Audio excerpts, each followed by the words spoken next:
Daily Trust News Center, this is the News Hour. On News Hour tonight, National Economic Council suspends removal of fuel subsidy. 13 people dead, many injured in Plateau tanker explosion. Attorney General of the Federation, Malami, appears before House of Representatives Committee saying missing 48 million barrels of crude oil baseless. And on the international scene, renewed airstrikes hit Sudan capital as truce enters final hours. Hello and welcome to News Hour on Trust TV. I'm Darshan Hussaina Usman. The news in detail. The National Economic Council has advised that the plan to remove fuel subsidy be put on hold until all preparatory plans with various segments of government, including states and the incoming administration, are concluded. Minister of Finance, Budget and National Planning, Zainab Ahmed, told newsmen at State House Abuja on Thursday that the timing for the removal of the subsidy was off. She spoke after the valedictory session of the council presided over by Vice President Yemi Osinbajo. Kehinde Amodu reports. There were already many questions trailing the removal of subsidy at the end of an administration and beginning of another. The wagging tongues became louder when the Minister of Finance announced that the government had secured an $800 billion grant to provide palliatives for Nigerians. Now the minister is realizing that the preparation work for the subsidy removal has to be done in consultation with the states and other key stakeholders, including representatives of the incoming administration. We have two laws that have inadvertently made the provision that we should exit by June. So if the committee's work, which will include the representatives of the incoming administration, determine that the removal can be done by June, then the work plan will be designed to exit as of June. But if the determination is that the period needs to be extended, it will mean that we will have, as a country, will have to revisit the Appropriation Act, for example, because the 2023 budget only made provision up to June. There is definitely need for more dialogue going forward, but the conversations will be with a different set of actors, since this is a valedictory meeting of the National Economic Council and a new set of actors are coming in anyway. From State House Abuja, Kehinde Amodu, Trust TV News. On a sad note, no fewer than 13 people were killed when a tanker exploded around Bauchi Junction in Jos North local government area of Plateau State. The incident, according to eyewitnesses, occurred around 2 p.m. when the tanker driver, who was heading to Bauchi State, lost control of the vehicle, which bursted into flames. Ado Musa completes the report.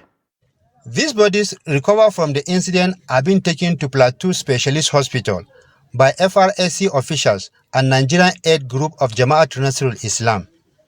Others who sustained various degrees of injuries were also evacuated to different hospitals within the state capital for treatment. A number of vehicles and tricycles were destroyed by the explosion, while several motorists were stranded following a Greek log along the Jos-Bauchi highway as a result of the incident. I'm here to assist the victims of this fire outbreak here as a result of tanker-fueled fire disaster here at Bauchi Junction. I am a taxi driver. I was there when the incident occurred. The tanker had parked around a filling station close to this junction, but all of a sudden, the tanker started moving. The driver managed to enter the vehicle, but could not control it. Eventually, the tanker fell down. It is a sad moment. We were just sitting down when suddenly we heard that a tanker has exploded.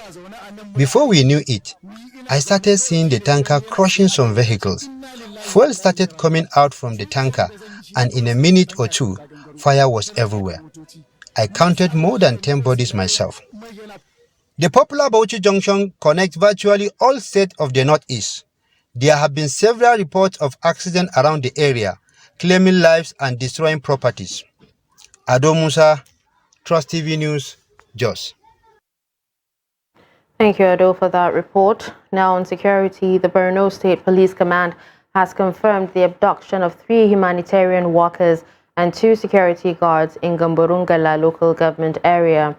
The 5 staff, according to reports, were kidnapped by ISWAP terrorist group in the early hours of Wednesday at their lodge in Fotoko village to an unknown location. Confirming the incident, Deputy PPRO of Borno Police Command, Nahum Daso, the police, with the support of sister security agencies, have launched a manhunt for the abductees to secure their safe release. People around went there in the early hours to go and check up on them because they were nowhere to be found, and later realized that there was actually nobody in the house, both with the security men, 2 attached to the house. The divisional police officer, according to intel that he has received, the DPO in charge of Gamborungala, that the residents within the place were catered away by some unknown persons. See, he's on top gear together with his top management team to make sure that these incidents would be addressed seriously, because it is very uncommon in Borno State to find incidents or cases of kidnapping, although it may have happened in the past, but this will not be tolerated. Whatever and whoever are perpetrated with such kind of offenses will be dealt with in accordance with the law. A soldier and 24 other residents of Usa and Takum local government areas of Taraba State are said to have been killed so far in the feud between Kuteb farmers and herders in the state. This is according to the police public relations officer in Taraba State, Abdullahi Usman.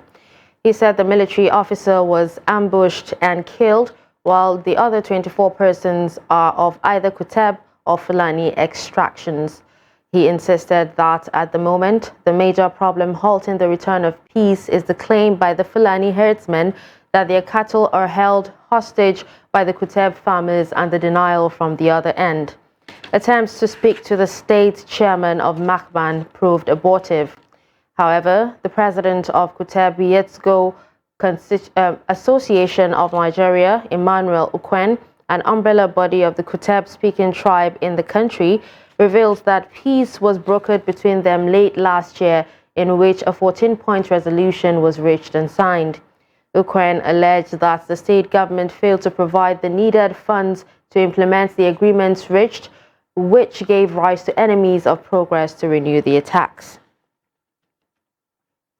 Still on security, the Commissioner of Police in Enugu State, Ahmed Amani, has ordered the homicide section of the state CID and tactical squads of the command to unravel the circumstances of the murder of Dons Ude, a chieftain of All Progressives Grand Alliance. The commissioner directed that the perpetrators of the heinous crime be fished out and brought to book within the shortest period and possible time. This is contained in a statement issued by the state's police public relations officer, DSP Daniel Ndukwe, on Thursday in Enugu. According to him, the lifeless and decomposing body of the deceased, identified as a 2023 Enugu State governorship election aspirant under the APGA, was found in a bush at 9th Mile Bypass in Udi local government area on April 25. Ndukwe said that preliminary investigation indicates that the deceased was reported to have been missing since April 22 when he left his Enugu city home in a white-colored Toyota Highlander Jeep with registration number ENU 800NX and to an undisclosed destination. Justice Iang Eko of the Federal High Court Abuja has dismissed the bail application filed by detained alleged terrorist negotiator Tukur Mamu. In a ruling, Justice Eko held that the application is without merit, adding that it failed to provide sufficient materials to move the court to exercise its discretion in his favor. Justice Eko noted that the defendants failed to rebut the prosecution's claim that there was a likelihood of him committing more offenses. The judge held that although the defendant claims the State Security Service, where he was being kept, could not address his health challenges, the court would have to consider other issues before taking a decision. The judge added that where the custodian lacks the medical facility to take care of the medical condition of the defendant, but is capable of ensuring that the defendant has access to a medical facility suitable for his medical condition, the court will not grant the bail. The Supreme Court has granted leave to the federal government to bring 9 new grounds of appeal against the release of pro-Biafra agitator Nnamdi Kanu. A 5-member panel led by Justice John Okoro granted the leave on Thursday while ruling on the motion by the counsel to the federal government, Tijani Ghazali. The Apex Court also granted leave to the federal government to include the 9 new grounds as part of its amended notice of appeal dated 28 October 2022. At the resumed hearing, counsel to Nnamdi Kanu, Mike Ozokeme, informed the court of his motions seeking for bail of his client and another seeking for his transfer to the Kuje Correctional Facility to get proper medical attention, citing his failing health at the custody of the Department of State Services. He also prayed for an accelerated hearing of the matter.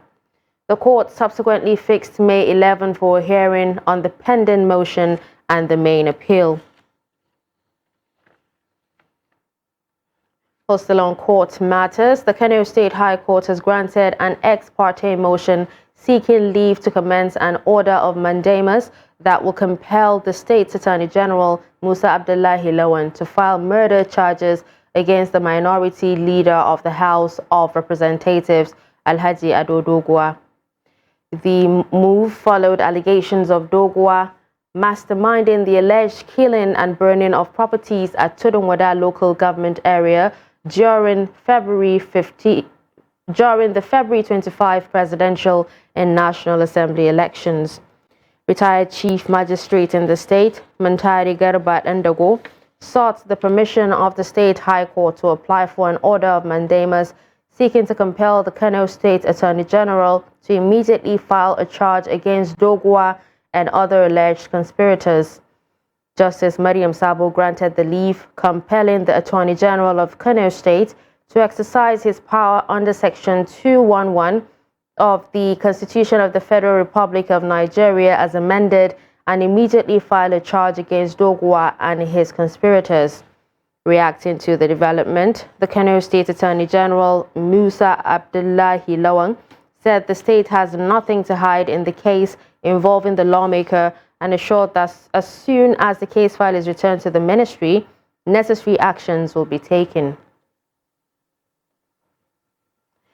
Factional leader of the Labour Party, Lamidi Apapa, has said that contrary to reports making the rounds, he has not approached the Presidential Elections Tribunal to withdraw the petition filed by the party's presidential candidate, Peter Obi. Apapa's position on the rather controversial issue was disclosed by the National Working Committee of the Labour Party, loyal to him. In a statement by the faction's publicity secretary, Abayomi Arabambi, addressing the matter, Apapa said the publication accusing him of taking such a step against the party is one laced with deliberate falsehood.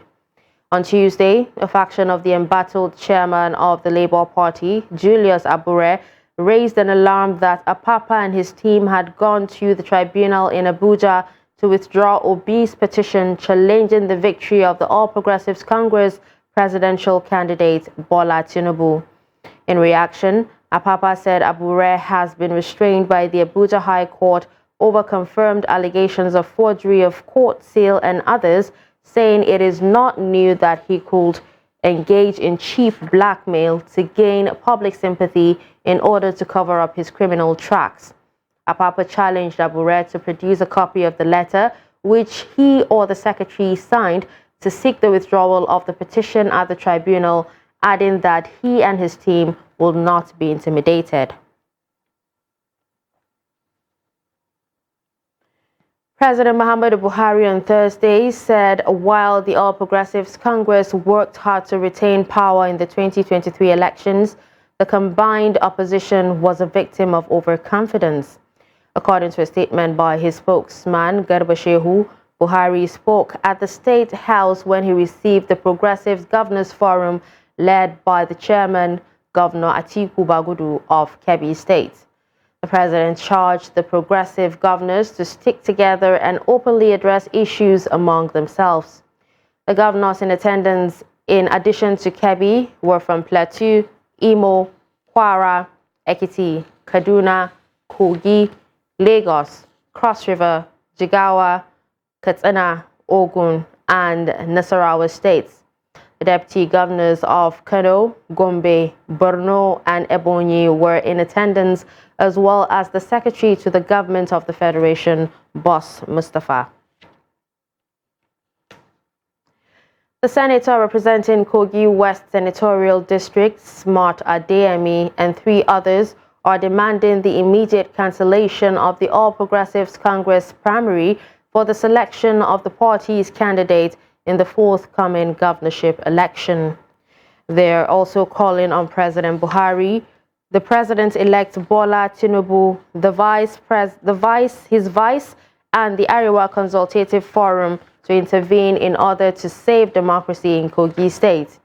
In the suit, they are asking the court to declare as illegal and unlawful the purported direct primary election said to have been conducted by APC, which produced Ahmed Ododo as the governorship candidate of the APC in November this year. Their grouse is on the alleged unlawful selection of Ododo's contradicts Section 177 of the 1999 Constitution and Section 29 and 84 of the Electoral Act, as well as Article 20 of the APC Constitution. It was a betrayal of those who laid down their lives for the enthronement of democracy in Nigeria. It was satanic, it was unbiblical, it was un-Islamic.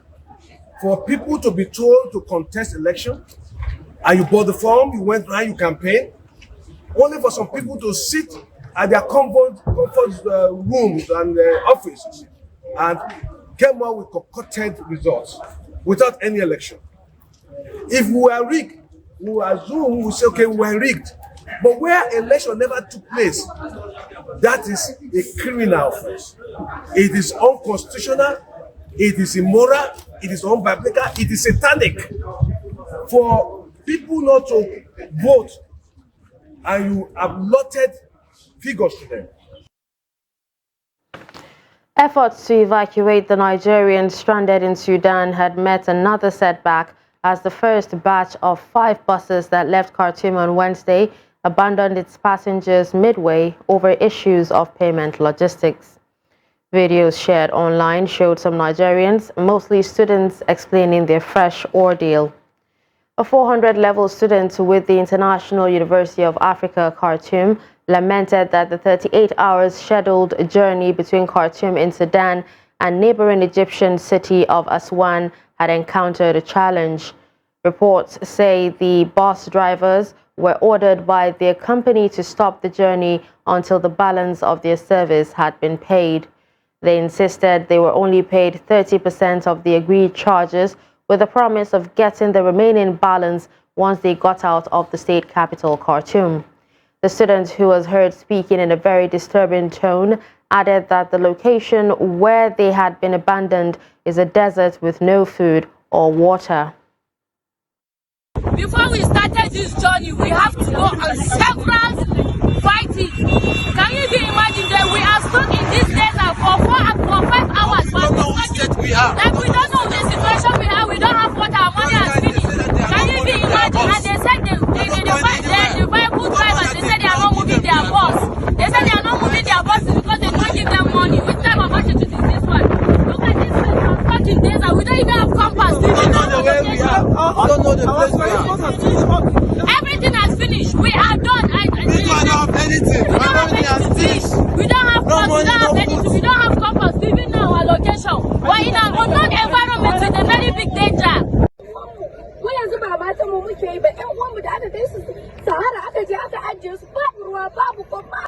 We are not even worried about ourselves. We are more worried about our family, friends, the little children and pregnant women out there who are stranded in the desert without food and water. No network to even connect with them. We need help. Please, the government and other powerful bodies should come to our aid. We paid money to the embassy in order to get us a smooth transportation, but we didn't see anything. Our money gone. And no vehicles. We're in a dire situation. We don't sleep, we don't eat, and we're all stranded here. We need help.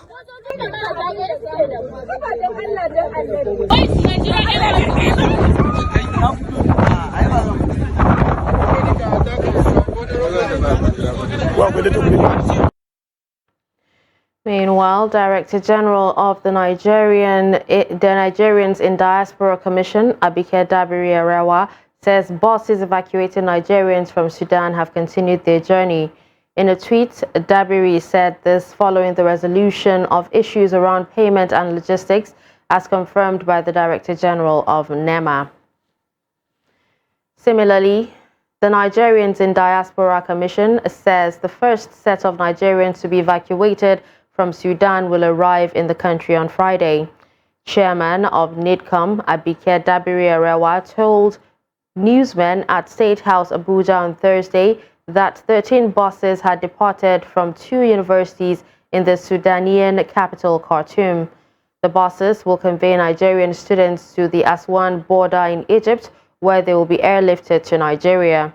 She added that the Nigerian embassy in Sudan has informed the army and the rapid support forces ahead of time to ensure safe passage of the evacuees. We got millions of Nigerians in Sudan, but there's been migration to Sudan, if you go through history, and a lot of them have settled there doing their businesses. A lot of them are businessmen there, and a lot of students, of course, you know. And at this point in time, we're dealing with 5,500 students. Now, that is not the population. Some people are mixing it up. That is the number of students studying there. But in terms of Nigerians in Sudan, they run into millions.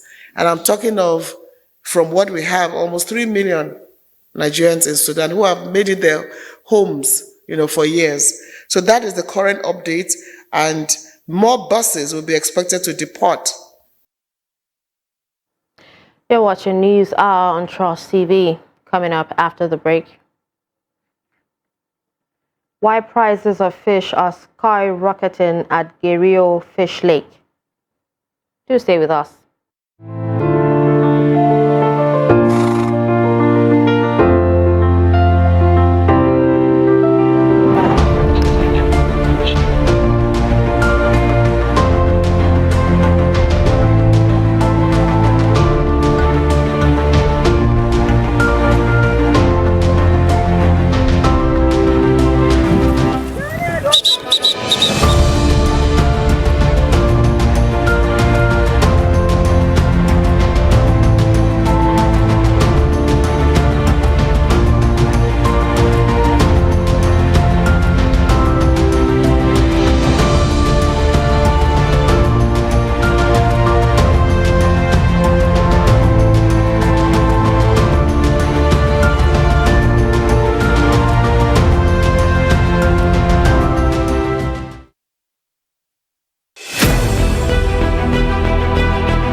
TV, documenting the Nigerian story.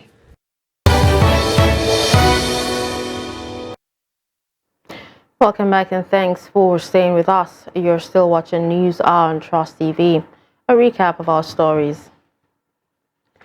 We told you that National Economic Council suspends removal of fuel subsidy. We also heard that 13 people dead, many injured in Plateau tanker explosion. Moving to other stories, Minister of Justice and Attorney General of the Federation, Abubakar Malami, has dismissed claims that the country lost over $2.4 billion revenue from the alleged illegal sale of 48 million barrels of crude oil exported in 2015 to China. Malami faulted the allegations during the resumed ad hoc committee investigation on the alleged sale of 48 million barrels of crude oil amounting to over $2.4 billion and crude oil export to global destinations from 2014 to date. The report. The House of Representatives had in December last year resolved to constitute an ad hoc committee to probe the allegation when adopted a motion sponsored by Isiaka Ibrahim from Ogun State at plenary. The committee was also mandated to investigate all crude oil exports and sales by Nigeria from 2014 till date with regards to quantity, insurance, revenue generated, remittances into the Federation accounts or other accounts, as well as utilization of the revenue for the period under review. Malami, who is the Chief Law Officer of the Federation, described the allegations as baseless, unfounded, and lacking in merit and substance. There were allegations of existence of stolen 48 million barrels of Nigerian crude oil in China, said to have been valued at 2.4 billion. The President Muhammadu Buhari, informally requested the Attorney General, making reference to my humble person, Mele Kyari, former DGSS Lawal Daura, and late Abba Kyari, to look into it and advise. But unfortunately, Mr. Chairman, for there to be a reasonable ground for suspicion, at least you require certain basic facts. The ad hoc committee, however, expressed concern on why stolen funds recovered are deposited in the asset recovery account when it is stated that all funds recovered shall be in the Federation account, but the Attorney General gave reasons for such. You repeated severally that all the recoveries, even the ones you made by yourself, were deposited asset recovery accounts. Because we are assuming on this part, before we conclude, we still want a guide from you, that part of what is causing the misinformation is because maybe the process or the procedure, we have been contravening them. If you have, for example, a revenue being maintained dedicated to asset recovery for the purpose of transparency and accountability of it, at the end of the day, the monies that goes into the asset recovery account find its way to which account?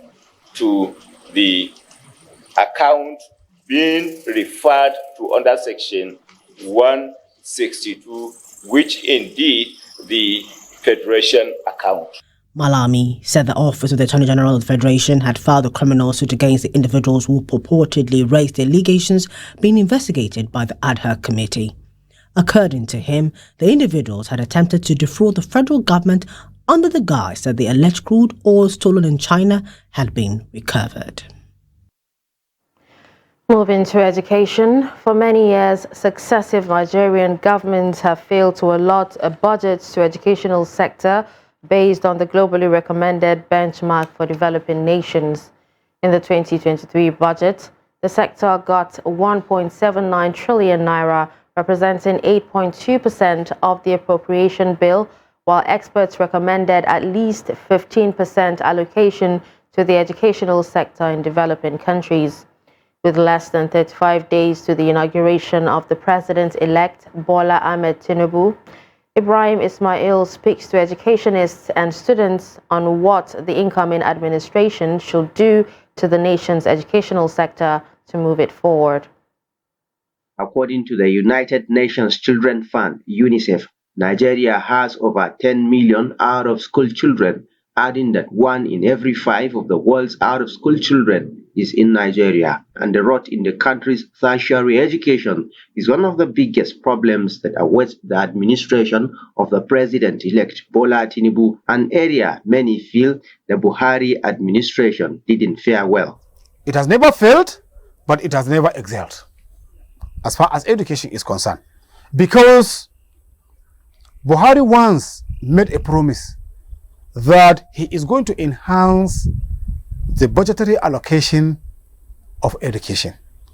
But after that pronouncement in the UN Assembly, but what followed is nothing to write home about, because the promise was not fulfilled. Many Nigerians are concerned about the incessant strikes by university lecturers, with the most recent spanning over a 7-month period. Hence, Gombe residents want the incoming Tinubu administration to address this and other issues bedeviling the educational sector. We want Tinubu to focus on the issue of strike that our university facing in Nigeria, to know their problems, to know how the problem will solve. Abubuwa sun yi tsada da dama ai ta bangare karatu. Yanzu wani biyan waye ko ne ko shi sai hana sai. School fees are getting expensive. Some have dropped out because they can't afford to pay for waye ko ne ko. Sai ga garin nan neman kuɗin nan in ya dan samu dan abun da yake. One who works to get the money and pay would not return to the school if he get a job. If the students can be supported, they cannot drop out of school. But actually the main problem is from the grassroots. So if he can tackle the problem from the grassroots, I'm sure the tertiary, the secondary and the tertiary institution will just pick shape. In the meantime, educationist Dabil Bilkaila asked the incoming president to declare a state of emergency to ensure a total overhaul of the educational sector from primary to tertiary level. So if the federal government has a complete and correct estimate of the amount of money that is being paid to primary school teachers and secondary school teachers, so it can withhold such amount from the state allocation and continue to pay the primary and secondary school teachers there. While campaigning ahead of the 2023 elections, President-elect Bola Tinubu had promised to bring reforms to Nigeria's educational sector from the basic to the tertiary level. Whether or not this promise goes beyond political rhetorics remains to be seen. Ibrahim Ismail, Trust TV News, Gombe. Scholars and conflict managers have agreed that the media plays a critical role in escalating or de-escalating conflict, and also helps in conflict mitigation. They stated this when stakeholders in the defense and broadcast sectors came together to enlighten broadcasters and other relevant stakeholders on how to use broadcasting to complement the military in conflict mitigation and management. Noel Sampson has more. Stakeholders here are unanimous in the belief that the media has the power to diffuse tension before such tensions get to a critical point, while also keeping a critical eye on the government and the opposition. The inherent power of the media makes it critical for practitioners to know how to disseminate critical information to the general public. The media has a huge role to play, so much to be done. To start with, let us even take the issue of strategic communication, as people refer to it. People watch TV. We are in our various zones, we have televisions, we watch films, we watch whatever. The media could assist in that if the projection, by projecting the system in good light, positively, not negatively the way we have it. Secondly, they have the power of passing messages across. Both the traditional and the modern system, we call it social network, whatever, is still part of the media. So educating the people, raising their awareness, raising their sensitivity goes a long way in changing their attitude towards the security environment and the security architecture.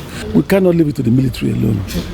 We, as members of the broadcast industry, must also use what we have. That's the content that we produce. Whatever kind of content, whether talk shows, documentaries, dramas, movies, or whatever we have, to move and support their endeavors. We can do that in many ways. In terms of peace, we help keep the peace. We help lead to conflict resolution where there are conflicts through our programming. Participants were elated to share some of the things they have been exposed to in the course of the meeting and how the knowledge will help them in conflict resolution.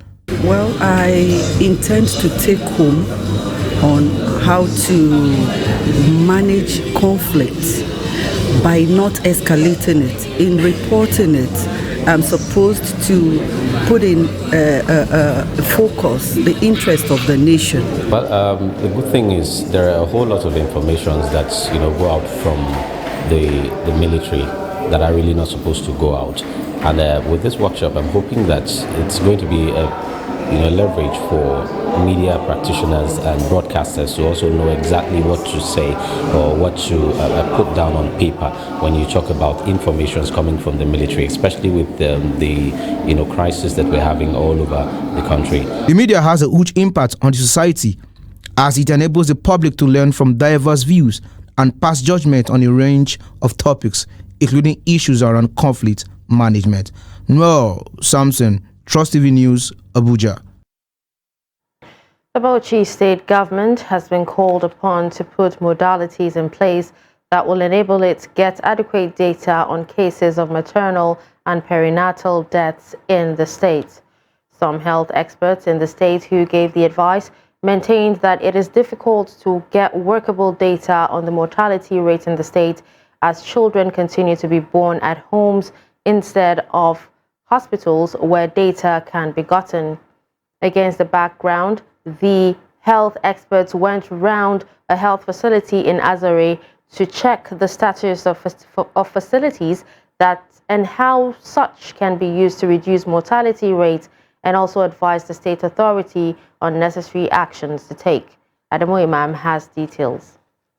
At the General Hospital Azare, Mariam Mohammed, a pregnant woman, says she is struggling to get a safe delivery at the facility. We usually visit the health facility for antenatal care, but when we get there, they will prescribe drugs for us to go and buy.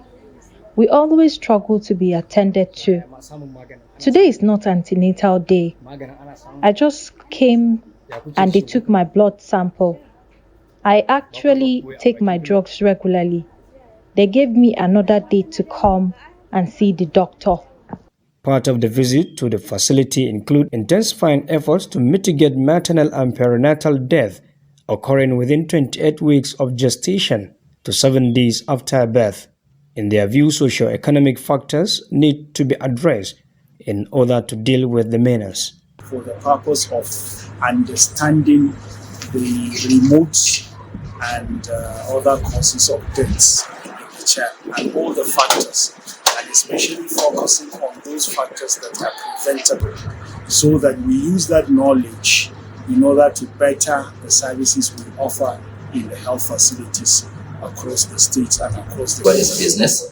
That is why we have all the stakeholders here, including the civil society organizations, the media, the implementing partners, and the ministry and the agencies. So, and also the public. Everybody has business to play or a role to play in tackling this problem. We want the federal government to know that Bauchi State is indeed health friendly. So we are calling on community to identify with primary health care, and we are calling on primary health care to bridge the gap of referral, because that is where the main problem is. Our referral system is very poor. Discussions further revealed that the scope of maternal and perinatal death surveillance response in Nigeria was expanded in 2022 to include child death with the development of revised guidelines. The State Health Steering Committee in this case was advised to boost human capital in the healthcare system. Adamu Imam, Trust TV News, Bauchi. Thank you, Adamu Imam, for that report. Fish buyers at the Gerio Lake in Yola North local government area have decried the high cost of fish this year compared to previous years. They attributed it to the shortage and high demand from the public. Silas Lawang visited the Gerio Lake and files in this report. The Gerio Lake only opens once in a year.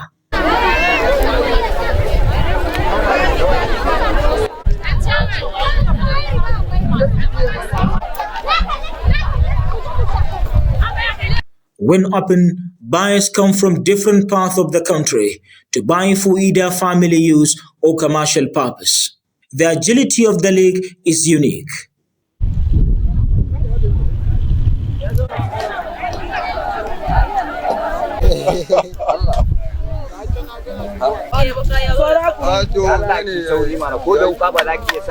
Some buyers said despite the high cost of the fish this year in the Gerio Lake, the prices are still cheaper than in the regular market. Yeah, you know, there's economic changes. So at least a bit, it increased in a small amount. But it is more cheaper here in the market. Anybody that is buying fish in the market, you cannot compare it. Because if you buy in the market for 1,000 in the market, here you may buy 300 naira. So it's more cheaper here. You can see this one is just 3,500. But if it is in the market, you cannot buy it 6,000. Speaking, I think it's just because of panic buying. People are rushing to come here. I think if it is normal time, preferably you get it even more cheaper in the open market. Yes, it's just because people are rushing. And there are no fishes, and people are rushing. So I think that is what caused the hike in the price. Abdulrazak Bagobiri is the leader of the fishermen in Gerio. He speaks on what could be the reason for this year's hike in the price of fish.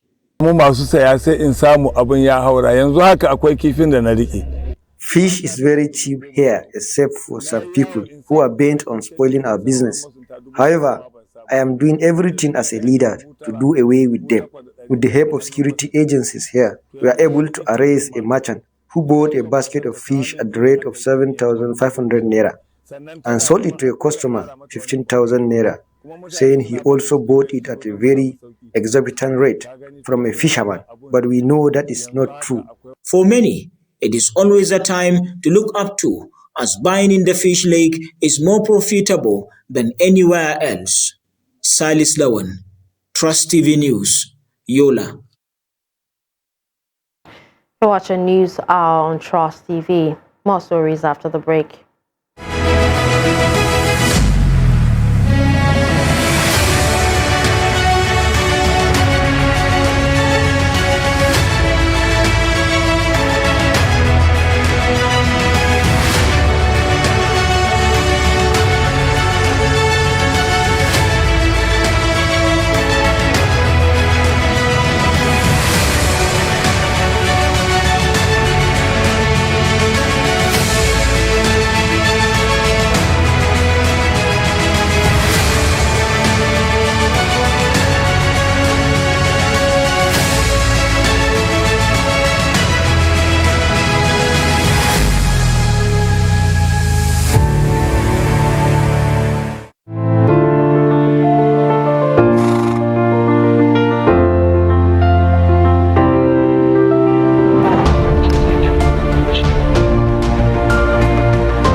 Morning Nigeria.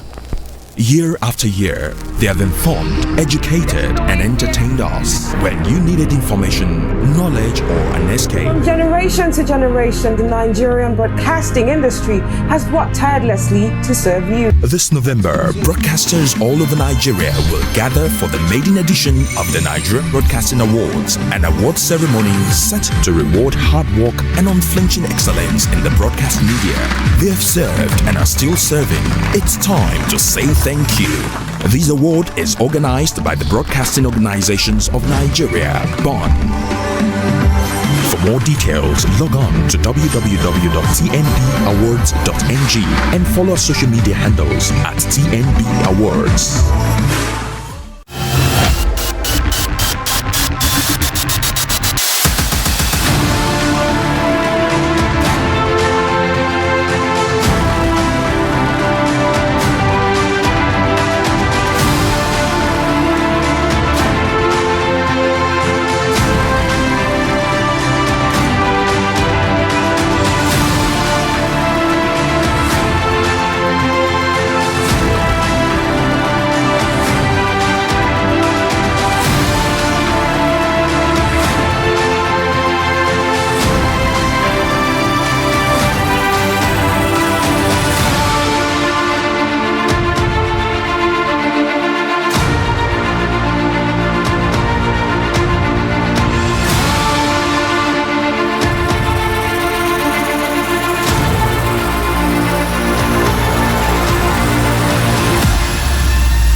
Welcome back.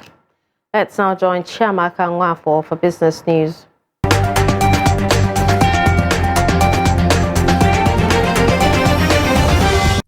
The United Nations says large-scale oil theft and the recent cost scarcity crippled the Nigerian economy and strained finances.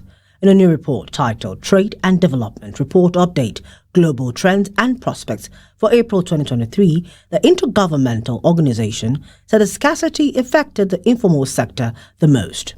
The report was produced by the United Nations Conference on Trade and Development, UNCTAD, an arm of the United Nations to promote the interest of developing countries in world trade. The UN also projected that the general African economy will expand by 2.5%, which is a drop from last year and at a pace insufficient to make a dent in poverty levels. The United Nations also said with half of African countries recording double-digit inflation in early 2023, many are at risk of stagflation in 2023. Over in the US, the economic growth slowed to an annualized and seasonal adjusted rate of 1.1% in the first quarter of this year as businesses rebalanced their inventories and pulled back on spending amid punishing rate hikes from the Federal Reserve. The increase in gross domestic product, the broadcast measure of economic activity, was far below economist expectations of 2% and represents a more moderate pace compared to the previous 2 quarters, according to data released on Thursday by the Department of Commerce.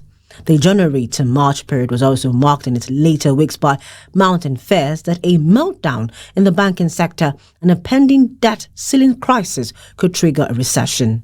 The GDP report affirms that the U.S. economy has lost momentum in recent months, with many economists also forecasting a recession later in the year. And finally, in stocks, the Nigerian equity market on Thursday closed on a positive note as the all-share index moved up by 0.27% to close at 52,235.88 points. Investors gained 76 billion naira as the market capitalization grew by 0.27% to close at 28.443 trillion naira. The market break closed positive as 26 equities appreciated in the share prices against 18 that declined in their share prices. An aggregate of 2.3 billion units of shares were traded in 6,948 deals valued at 17.6 billion naira. And that's it on Business News. I am Chiamaka Nwafo.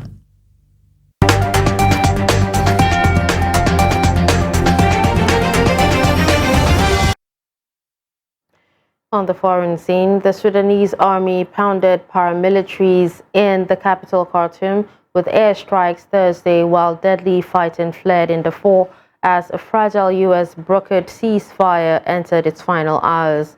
Ahead of the expiry of a 3-day truce at midnight, The army said late Wednesday it had agreed to talks in neighboring South Sudan on extending it at the initiative of IGAD, the East African Regional Bloc.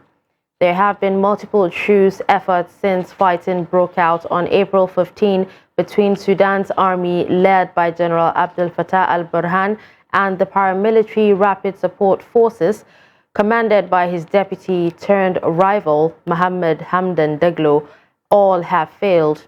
Witnesses said the fighting has continued despite the U.S.-brokered ceasefire that took effect on Tuesday, with warplanes patrolling the skies over the capital's northern suburbs as fighters on the ground exchanged artillery and heavy machine gun fire.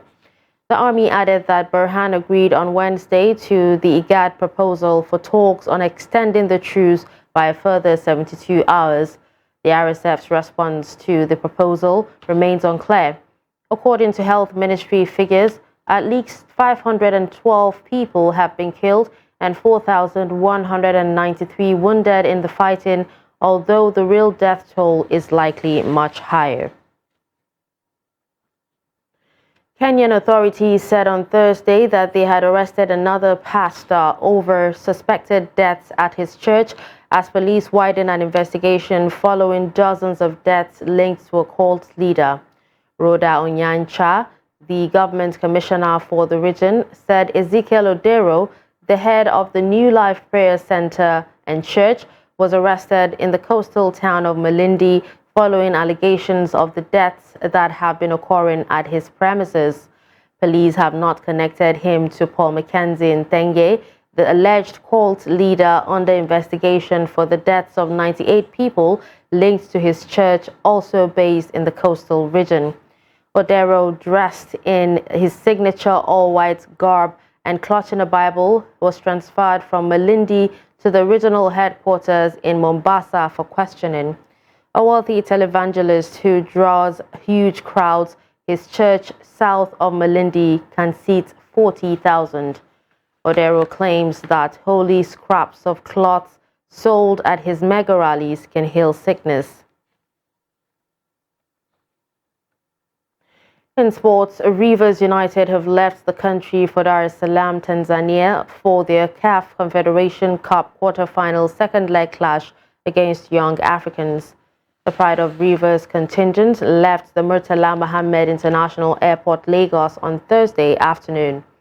The Stanley Eguma side will aim to upturn the 2-0 deficit from the first leg when they take on Young Africans in the second leg at the Benjamin Nkapa Stadium, Dar es Salaam, on Sunday. The winners will face Pyramids of Egypt or South Africa's Gallants FC in the last four. Now finally, let's join Adini Ajishafe for more sports news.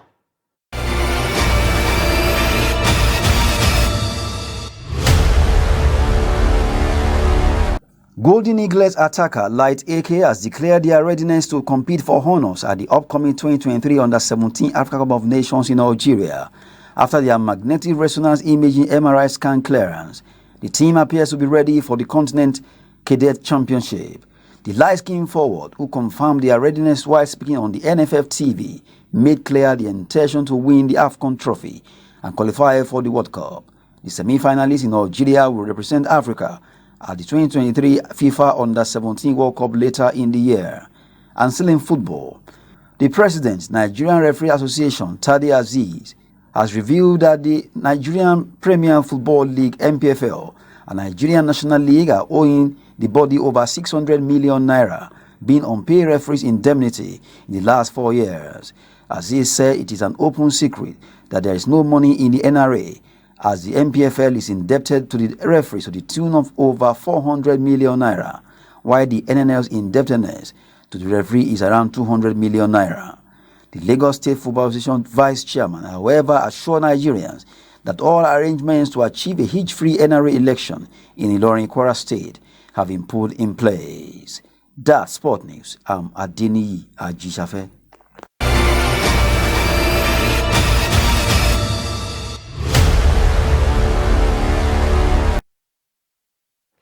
And with that, we've come to the end of News Hour on Trust TV. Don't forget to follow us across all our social media platforms. I'm Darshan Hussaina Usman. Thanks for watching.